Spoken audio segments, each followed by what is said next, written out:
पर्यंत आपण काही महत्त्वाच्या किचन मिस्टेक्स बद्दल जाणून घेतलं होतं. या छोट्या वाटणाऱ्या सवयी आपल्या स्वयंपाकघरातील कामावर, अन्नाच्या गुणवत्तेवर आणि वस्तूंच्या व्यवस्थापनावर परिणाम करू शकतात. आता आपण पुढची एक महत्त्वाची चूक पाहणार आहोत. ही चूक अनेक घरांमध्ये नकळतपणे होत असते. कदाचित तुम्हीही ही चूक करत असाल. पण आजचा मुद्दा ऐकल्यानंतर तुम्ही नक्कीच याकडे वेगळ्या नजरेने पाहाल. चला तर मग आपण आता पुढील किचन मिस्टेक समजून घेऊया. आता आपली पुढची चूक आहे, अनेकदा आपण स्वयंपाक करताना मसाल्यांचा डब्बा उघडतो आणि घाईघाईत झाकण नीट बंद करायला विसरून जातो. ही गोष्ट खूप छोटी वाटते, पण याचा मसाल्यांच्या गुणवत्तेवर परिणाम होऊ शकतो. मसाले हे आपल्या पदार्थांची चव, रंग आणि सुगंध वाढवत असतात. पण जर ते सतत हवेशी संपर्कात राहिले तर त्यांचा नैसर्गिक सुगंध हा हळूहळू कमी होतो. उदाहरणार्थ, तुम्ही नवीन गरम मसाला आणला आणि तो उघडा ठेवण्याची सवय लावली तर काही आठवड्यानंतर त्याच मसाल्याचा सुगंध आधीसारखा जाणवणार नाही. म्हणून प्रत्येक वेळी मसाला वापरल्यानंतर झाकण व्यवस्थित बंद करण्याची सवय नक्की लावा. ही छोटी सवय पदार्थांची चव टिकवून ठेवण्यासाठी खूप मदत करत असते. लक्षात ठेवा, चांगला मसाला विकत घेणं महत्वाचं आहेच, पण ती योग्य प्रकारे साठवून ठेवणं हे त्याहून जास्त महत्वाचं आहे. आता आपण बघूया पुढची चूक, जी अनेक नवशिक्या व्यक्ती नकळत करत असतात.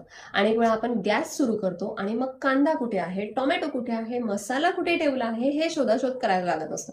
यामुळे घाई होते आणि पदार्थांवर लक्ष कमी होतं आपलं. उदाहरणार्थ बघा, फोडणी टाकल्यानंतर जर तुम्ही मसाला शोधत असाल तर तोपर्यंत कांदा किंवा लसूण जास्त परतला जाऊ शकतो.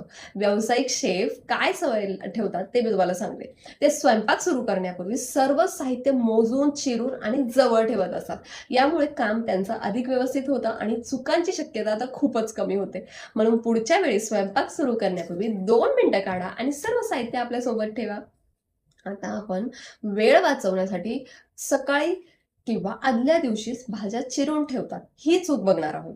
काही वेळा ही पद्धत सोयीची वाटू शकते तुम्हाला, पण खूप आधी चिरून ठेवलेल्या भाज्यांचा ताजेपणा कमी होऊ शकतो. भाजी चिरल्यानंतर तिचा हवेशी संपर्क वाढतो, त्यामुळे तिचा रंग, पोत आणि ताजेपणा हा हळूहळू बदलू शकतो. उदाहरणार्थ, काकडी किंवा गाजर सकाळी तुम्ही चिरून उघडं ठेवलं तर संध्याकाळपर्यंत ते थोडं कोरडं किंवा निस्तेज दिसू शकतं.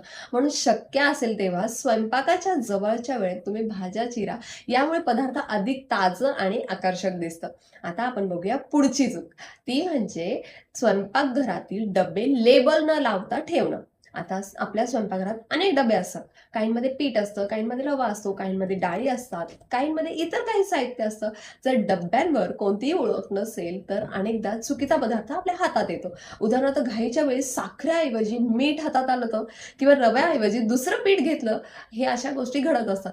यासाठी प्रत्येक डब्यावर साधं नाव लिहिण्याची सवय लावा तुम्ही. यामुळे वेळ वाचतो, गोंधळ कमी होतो आणि स्वयंपाक अधिक सोपा होतो. लक्षात ठेवा, व्यवस्थित स्वयंपाकघर म्हणजे अर्धं काम पूर्ण झाल्यासारखं असतं. आता आपण पुढची चूक बघूया. मित्रांनो, बाजारातून आणलेल्या पिशव्या आपण अनेकदा थेट फ्रीजमध्ये ठेवून देतो.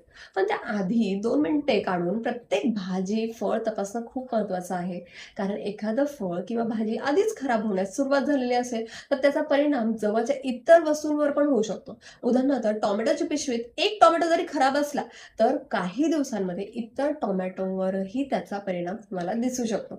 म्हणून बाजारातून आणलेलं साहित्य एकदा नीट तपासा आणि खराब वाटणाऱ्या वस्तू वेगळ्या करा.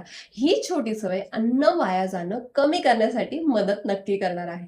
जर तुम्हाला आपला हा व्हिडिओ आवडला असेल तर नक्की लाईक करा, सबस्क्राईब करा आणि ही जी किचन टिप्सची, किचन मिस्टेक्सची व्हिडिओ आहे ती तुमच्या फ्रेंड्सला, ग्रुप्सला शेअर करायला विसरू नका. Thank you.